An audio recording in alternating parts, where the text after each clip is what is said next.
Hey, what's up, Unbroken Nation?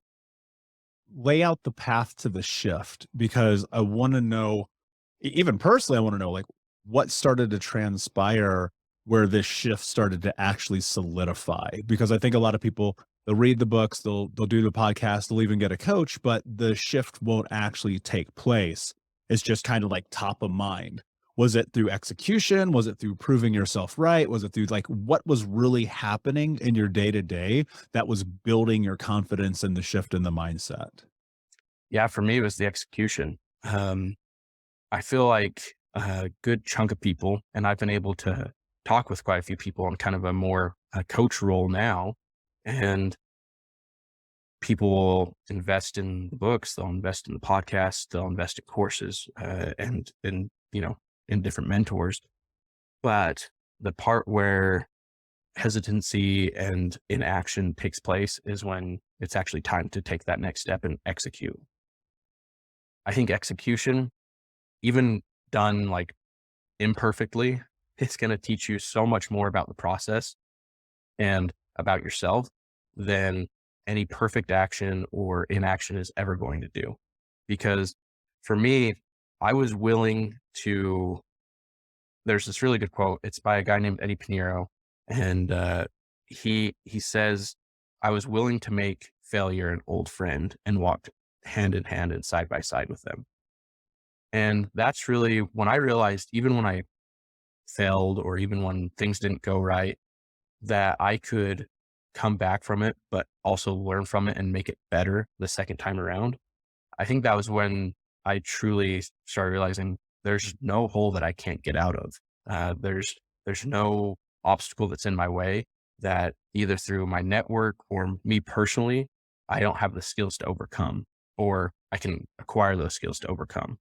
And so for me, like before when I was working like as an accountant, like I went to school, did like all of that. And I didn't pick up like a book or like really listen to podcasts besides like comedy podcasts or like, just casual, like entertaining podcasts. And then when I made that decision in May to really invest in myself, I was like, okay, well, he recommended a few different books. I started reading, and just being able to act on those incongruents with like my journey that I was reading in these books and then acting on them made all the difference. Yeah, and action is the cure all. And I think about that every single day. It's you look at what it really requires is and I think everybody at some extent kind of gets caught up in the learning phase of life where you're just consuming, consuming, consuming, but ultimately it is action. It's the willingness to take all of these lessons, all of this information that you've learned and you've garnered and be able to effectively deploy it in real time scenarios. And I think what happens, and this was my experience because I've been an entrepreneur for a very long time, but in the beginning, there was a fear, right? And even this subconscious fear, if I go back, gosh, almost 15 years now, thinking about even the way that I was pricing myself in the world, it was like, I'm scared to ask for what I know I'm worth. And I think that's one of the really difficult hurdles that people have to overcome. And that's realizing that for a long time, and really for the majority of whether it's in school or it's in real life and you're in career, the world kind of tells you, hey, you're worth $46,000 a year. You're worth $80,000 a year. And then you go, well, how do these guys over here make $80 million a year? And it's such about a shift and a willingness to learn and understand your value in the world. Are when I think about this, and I just got caught up because I was thinking to myself, okay, you and your wife are making the same amount of money, which is very common, right? Mhm. You're putting yourself in this position to go and build something on your own. You have a child on the way, you have a mortgage, so you're probably needing to make at least, $7,000 a month, right? Whatever Yeah. that number Yep. is. How in the world do you shift your mindset around money, around driving revenue, and around your worth when all you've experienced is this pocket over here? Yeah. I mean, you're exactly right. Like we were making the same amount of money and we were making a very comfortable like living. We were, we were able to take our, 2-week vacation every year and go do some really cool things.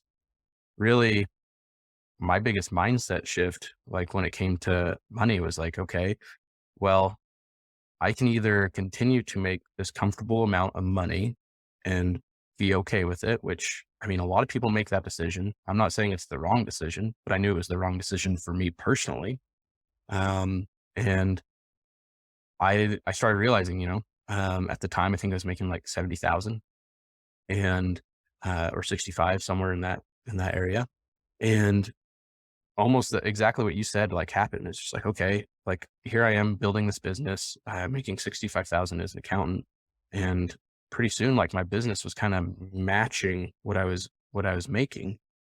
And I was like, wait a second, like, I went to school for 4+ years. I've been climbing up the ranks as an accountant to get to this spot. And like, I've went through all these raises and all these things. And here I've built this business in, the space of like 5, 6 months. And it's because I was providing so much value to my customers that I was having customers that were sticking with me. I was finding new customers from just referrals. And then like my ethic to just go out and be consistent about finding new customers, kind of on my cold outreach efforts. All those three forces combined, and I was already matching like what I was doing. And so, I looked at it and I was just like, okay, so I can either stay and continue to make this probably for the next couple years until I get that next promotion, which is never guaranteed, or I can go bet on myself and then I can give myself a raise every single day. And ultimately, that's what did it for me, where it's like, well, yeah, I mean, like I said, that mindset shift of wanting to bet on myself, knowing that I could overcome those obstacles, even when I lost half my client base due to seasonality, and then looking at it and being like, well, no, I can come back from this. I can find more clients. I can make a more consistent revenue even through the slow months with these home service based businesses. And really realizing that kind of pushed me to that next level.